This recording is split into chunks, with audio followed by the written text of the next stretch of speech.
Welcome everyone to the Armed Forces Insurance Military Spouse of the Year show, where we get to talk and highlight some of our MSOYs and the work that they are doing. Joining us today is Heather Campbell. Heather, thank you for joining us. Hi, Megan. Thank you for having me. I'm glad to be here. So welcome to the show. Can you just take a quick moment and tell us a little bit about yourself? Yes, obviously, my name is Heather Campbell. I am an Air Force spouse stationed in Alaska. We are at Eielson Air Force Base, which is about 30 minutes outside of Fairbanks, Alaska. There's another military installation here. We have Fort Wainwright, which is an Army post in Fairbanks proper. So they're about 20 minutes from us to get to their gate. And my husband is stationed up here. We're here for the second time, which is unusual because he does not fly the aircraft that lives here. So often if you are tied to a certain aircraft as a pilot or maintainer, you sort of go where that aircraft is.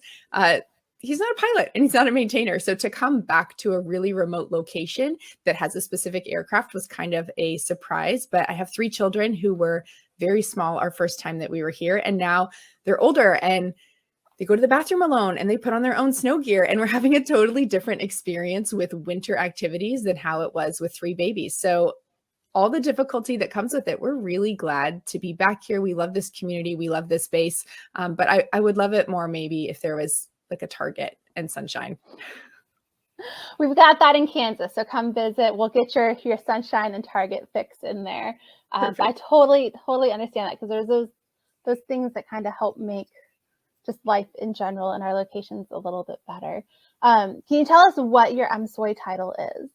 Yes, I'm the 2022 Armed Forces Insurance Eielson Spouse of the Year. So it is a mouthful, but 2022 representative up here at Eielson Air Force Base, and actually the only MSOY from the state of Alaska. So I've talked with our senators some on different topics, and they've referred to me as the Alaska Military Spouse of the Year because I was the only one. So I guess, by default, they've given me that unofficial title, but it's been fun to get to interact on a higher level because I do get to speak into conversations as the only AFI MSOY up here in the state of Alaska.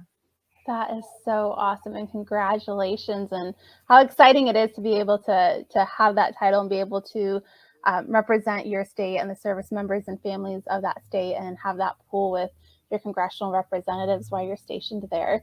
So can you go into a little bit of detail? What were you nominated for? I was nominated actually by a couple of MSOY alums. So people who have previously been title holders, and we've connected through various different organizations or opportunities, because once you sort of really get involved in the military spouse space on a national level, you realize how interconnected it is, which is wonderful because we always know who to call if you have a question about something. Someone knows someone who can answer this question or help with a resource. And as I connected with all of them and they learned more about the work that I do with food insecurity, they wanted to nominate me and say, hey, we need to bring you into this network. We need to amplify the work that you're doing and connect you with the resources that we have in our community.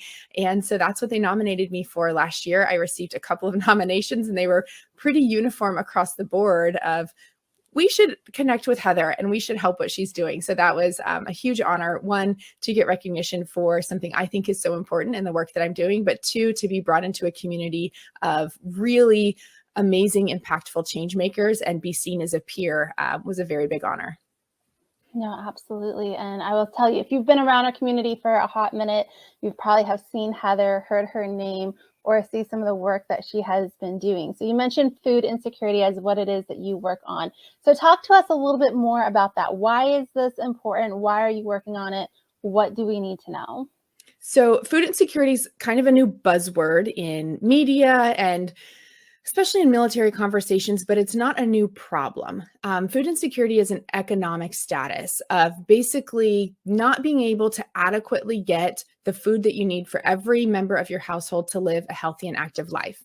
So it's different from hunger, right? When we think about like malnourished kids in poverty, it's not quite that. While hunger can come afterwards, hunger is a physiological state. That's a state of your body. So you could turn into being hungry, suffering from hunger, if food insecurity goes on long enough or gets bad enough. But food insecurity is just that economic uncertainty. And in the military community, it's been something that's been going on for a very long time. And only in 2017 did we start gathering data. Military Family Advisory Network started gathering data in 2017, then 2019, 2020, and moving forward. And they found as many as 1 in 5 military families were suffering from this. We're struggling with getting adequate food on the table. And so then the Department of Defense said, okay, wait, listen, hang on, listen, Linda. All right. So they looked and said, let us take an inside look at our own people and see what we get. And, I think the hope was that this was a fluke, that this was something that they didn't find. And their numbers were actually worse. Their internal review was released in July of 2022. And it says that 1 in 4, 24%. So 1 in 4 military families are struggling to adequately and consistently get food on the table. And one of the things that MFAN did in 2022 and 2021 was look at, why is this happening? Okay, it's not just military pay. What's causing this? And they found 4 causal factors of why families experience food insecurity. One is a recent PCS. We already know that PCS comes with thousands of dollars of unreimbursed expenses. And we do that on repeat, sometimes every 12 to 18 months, sometimes a little longer, but we know that's repeatedly happening. We have loss of military spouse employment. Military spouses suffer from unemployment at much higher than the national average. Some estimates are as high as 10 times as the national average. So we're losing spousal income.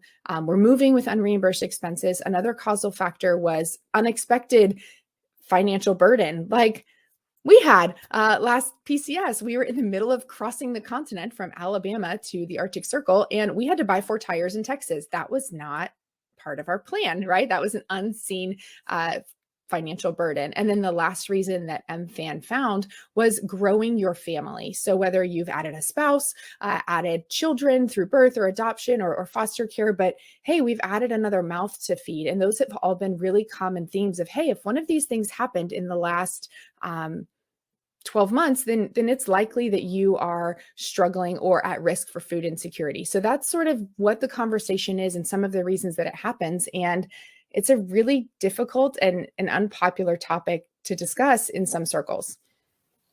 No, absolutely. And I'm glad to hear that MFAN did that research to find out those causal factors, because a lot of times we hear, well, they're probably not spending their money correctly. They're probably out there wasting it. And that's not always the case. As you mentioned, PCSing, it's expensive, and there's a lot of things that are not reimbursable. So it comes on a pocket. And with housing, we know right now housing is it's legit crazy wherever you're at in the country. We see a lot of families that there's no space on post, or on post has a 6 to 9 month wait list. You can't live in a hotel for 6 to 9 months. It's very hard, very expensive to do. You can't find a rental. So a lot of times families are shifting to buying, and with the current interest rates, making their mortgage payments higher than their BAH, paying out of pocket to be able to have a safe place for their family to live that's not out of suitcases in a hotel, cost of living areas and the rate of inflation impacting all of that as well. And so it's not always just they're out there wasting their money. They get paid well, they get things covered. They're out there, they're buying their Camaros and their Porsches and everything else. And it's like, that's not the case. Like, we are paying our bills and trying to make ends meet, but everything else compiling and happening has that impact on our families. And so I'm really excited to see that they dug in deep to find out what those causes are, so that they can be addressed on their own as well, because it's also connected together. Absolutely. And one of the things we're finding is there's a lack of resources. We have lots of financial resources, how to budget your money well, but maybe you do live somewhere that's a lower cost of living, like Alabama, and you have 2 incomes, and then you get surprise orders to somewhere like Fairbanks, Alaska, and you can't get spousal employment, and it is a lot more expensive. And now what was actually, smart financial decisions in Alabama are a burden here in Alaska. And we see that as well too, that maybe it is related to financial decisions that were fine in one location or in one season, and now are difficult and don't work as well. And even still, even if we did have financial decisions that contribute to the discussion, all the more reason that we should come alongside these family members. We should come alongside these service members and say, okay, let's figure out how to make the best with what you've got and how to do better going forward. I don't think that anybody who makes a decision one way or another should be, oh, well, you made that decision, so now you don't get help. Sorry. I think that we have a responsibility as human beings to come alongside those people in our community and help them. I don't really care why you're having a problem. I would like to help you do better in the future and provide for your family. I think that's a basic need of being able to put food on the table is not something that we get to hold against anybody in their personal decisions. Yeah, no, absolutely. And I think as we look at those causes too, is looking at all the aspects involved in those causes. Because when we talk spousal unemployment rates, it's not just not being able to find a job. There's jobs out there. We can go work fast food. We can go work as a waiter. We can go work, retail at Target and stuff. But if we have young kids and we need to be able to have childcare as well, some CDCs are only operating at half capacity because they don't have people background checked for that, or they don't have the credentialing or whatever is needed for that. Being able to find safe childcare as well, somebody that we can trust, or a facility that we can trust with our children as well. We've seen numerous, not just military, but a lot of civilian facilities recently have issues with childcare as well. So being able to, you can't work if you can't find childcare or afford childcare, and being able to address all of it together as well, I think is a big important piece to where is that money going, how is it being used, and how do we make these things better so that way we don't have food insecurity and we don't have families deciding between paying rent and buying groceries. Yeah. Recently, you had a big event where you were invited by some special people to go speak on food insecurity. Can you tell us a little bit about that? Because I'd love to be able to share how you really are making a difference and an impact in our community with what you do. Thank you. Yes. Just a couple of, I guess, last week for when we're recording the show, but in October, I was invited down to Colorado Springs. The Department of the Air Force has a regular leadership conference. I know it happens once a year, it might be twice a year, where all of the MAJCOM, so Major Command commanders, get together. And so that's Space Force and Guard and Air Force. And then, of course, the chiefs of staff, so General Brown and General Raymond, get together. And as many of their spouses that can, some of us can't travel. We've got little kids, we've got jobs, but as many spouses as can attend also go. And it's called the Corona Conference.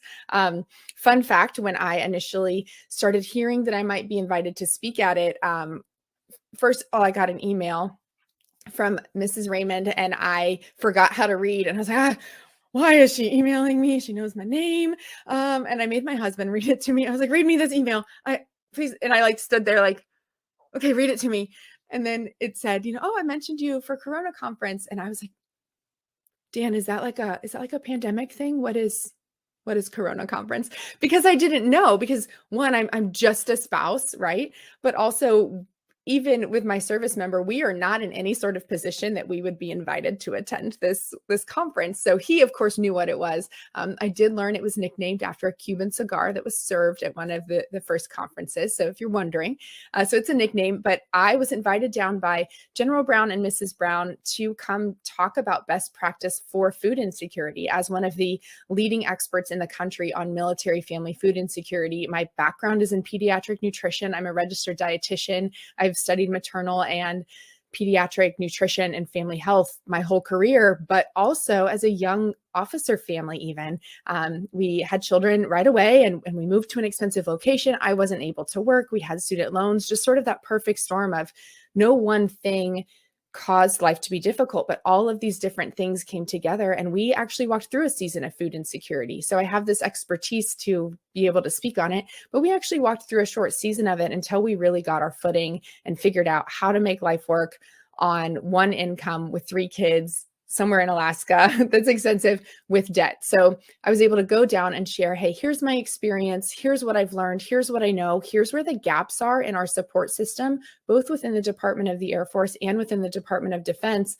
We're talking about budgeting, but we're not talking about the basics of how to feed yourself, or we're not, we have health promotion who might talk about dieting or, don't smoke and don't drink and eat low fat. But when we're looking at the economics of food, especially with current inflation and the cost of groceries, we need to have very basic conversations of how do you feed yourself, get enough nutrition on a budget, not fancy foods like quinoa and kale, and those are great, but real food for real people. I have 3 school-age kids. One of them is going to consistently reject the meal that's on the table.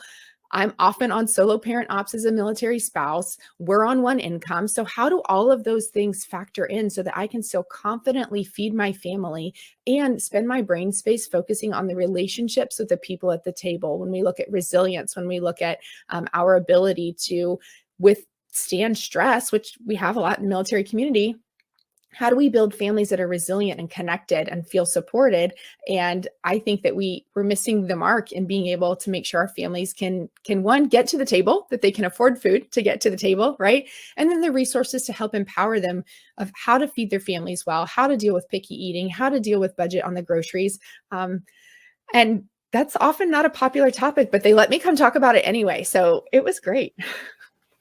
No, I love hearing that, because it's when we have issues like these big issues that require the attention of the DoD and our senior leaders, and them seeing it and having these conversations with spouses like you, and being able to hear some of the details and being able to hear the implications of what this is causing, and then saying, hey, we want to talk about this, and hey, we need you to come share this with other senior leaders so they can understand it as well, and them seeing the value in what it is you're doing and trying to educate families and also advocate for them as well. And so I think it's just a big kudos to the senior leaders that see that and say, hey, you need to come here and you need to do this because you are the expert, and you're the one making the difference and pushing that change. And so thank you for what it is that you do for our community.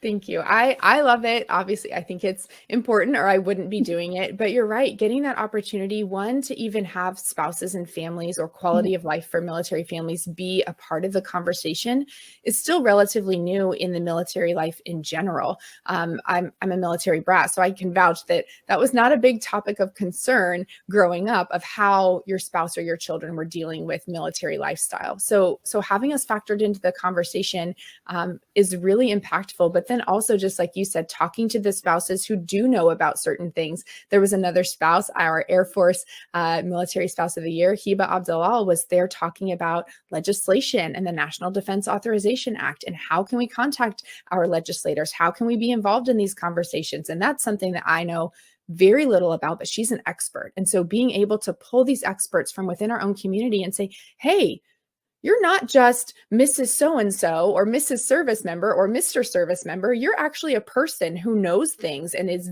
very useful. Like, we would love to tap into your talents and your knowledge and see how we can use that to better our community. And I think that Mrs. Brown and Mrs. Raymond are leading the way in that conversation. And so to be included in it was a really big honor. And I was really intimidated, and I couldn't read their emails, and I made my husband read them to me. Oh, good. God love our husbands and how good they are at being able to support what we do and wanting to make the changes and the improvements of our community. And speaking of our community, tell us, how has being a part of the AFI MSOY community, how they supported you in doing the work that you're doing, and just how has that been? Oh my goodness, it's made all of the difference. This is a space talking about family meals and just being involved as a volunteer in my military community. This is something I've done for the last 10 years as a military spouse, but being invited into a community that has network, that has impactful relationships with both civilian organizations, military service organizations, and within the Department of Defense, and being, one, seen as a valued member in that community within AFI MSOY community, but two, being able to sort of leverage some of that network, it's made all of the difference. When we went to MSOY Town Hall in May, I said, okay, I'm already going to be in DC. Let me try to meet with one of our senators. And there was another one that I wasn't able to just get scheduled with. And actually our Air Force MSOY, Hiba, knew someone in my other senator's office and said, oh, are you going to meet with this other senator? Are you meeting with Senator Sullivan? I said, I wasn't able to get on his calendar. I was hoping. She goes, oh, well, my friend is over there in his office. Let's get you in. And the next morning I was meeting with him. Below the Senate floor. I didn't know they have a second office, and I got to ride on a train and all of these cool things. And that opportunity would not have happened without the MSOY community. Connecting with Mrs. Brown and the 5 and Thrive team happened because of connections within the MSOY community. One of our MSOYs, Adam Evans, serves on her team. One, she's involved with our community, but two, someone was on her team who said, we know someone that you should connect with, that you should be talking to. And so all of that coming together and just knowing who's doing what, where we connect people, how we can leverage those connections for resources and for information to ultimately take back to our own communities. For me to bring back to Eielson Air Force Base up here in frozen interior Alaska and say, I don't know the answer, but I know who we can call. I have this contact. I learned about this thing. It's changed everything. The involvement with AFI MSOY, the opportunity to be in the community, has completely changed everything about my work and the way I'm able to serve Eielson. Which is awesome. The power of our community just in general is just phenomenal. The way you never know what answer you're going to get if you don't ask the question, because generally somebody knows someone who knows someone or knows who to call, contact, knows the resource to direct you. And so it's sometimes fun just being able to see, in the spouse groups and in our spouse community, somebody say, hey, I have this issue, who can help or who can give me some direction. And then somebody being like, oh, as Heba did for you, I have a friend that's there, let me get you in. And being able to make those things happen so we can be able to further our advocacy platforms and the work that we're doing, I think is just, it's a fun and really cool thing to be able to see happen within our military spouse community. So we always have a lot of spouses trying to make change in their community and wanting to make that impact. Can you share some advice that you would want to give other spouses on how they can make that change in their community? I would say if there's something that you care a lot about, maybe know a lot about, you have background being a congressional staffer, you can help your community understand how legislation works. Maybe you have background as a registered dietitian in family meals, you can help your community learn how to eat healthy on a budget, right? So take those different gifts or talents or interests that you have and see how you can serve your community. Often it starts in an unpaid and a volunteer position, but I don't know many places that will turn down a volunteer saying, hey, I have this skill or this time or this knowledge to help. Can I offer it for free? Our community far and wide across all the different branches is more than welcome or more than ready to welcome in different services. So find that thing that you care about. And if there isn't something that you are really passionate about, I met a spouse in May in DC at Town Hall who never heard of food insecurity and just had no idea what this was. What does this word mean? How is it happening? Why is it happening? And she's one of my lead contacts. I'm teaching a workshop and she helped me gather information for the local area. She's volunteering with MFAN for food giveaways in Virginia. And she's become one of the biggest allies. And so even coming and thinking, gosh, I don't know what I want to work with, she was able to find something, hey, that's actually something I really think I can help with. What can I do? How can I help? So even if you're a military spouse and you don't have that thing that you really love, there's so many initiatives. There's so many things that we are tackling as a community of military spouses. We've got EFMP, military spouse employment, military entrepreneurship, food insecurity, TRICARE. There's so many different organizations and initiatives going that you can easily come alongside something that's already happening, learn more about it, and you might even find as you learn more about one thing, actually that really big factor is something I'm very passionate about, and find a place that you can give your time and energy and talents. No, that's such good advice. Thank you for sharing that with us. And thank you for taking time out of your busy day to join us today. Thank you for having me. And I'm just going to keep wishing that I was somewhere warm. I do love Alaska and it's a very beautiful place, but even in the summer, we go hiking and go fishing, we do all these things. Alaska is a place that makes you really work for it. She is beautiful, but she makes you work for it. And some days like today, I'm just tired and I don't want to wear a parka. And so I'll continue to enjoy the winter wonderland and the snow globe that I live in, but sometimes I'll just daydream that we're somewhere warm together. I want to find a reason where me and you can end up in Florida somewhere, in December, January. We can get you out of there for a few days. We can go powwow together on a beach and just enjoy the sun and make some more magic happen. I love it. Yes. And I have found that when MSOYs get together, whether it's virtually, whether it's just on the phone, text messages, in person at a conference or a town hall, there's a lot of things that happen very, very quickly. And then things will kind of stay out for a while. But as far as advocacy and progress, when we team up together, lots of things happen. So maybe we can use that as a reason to travel of we just need another jump in our work. And so we should get together. Yes, no, absolutely. So thank you for joining us today. Everybody else watching, thank you for joining as well. And until next time, y'all take care of each other.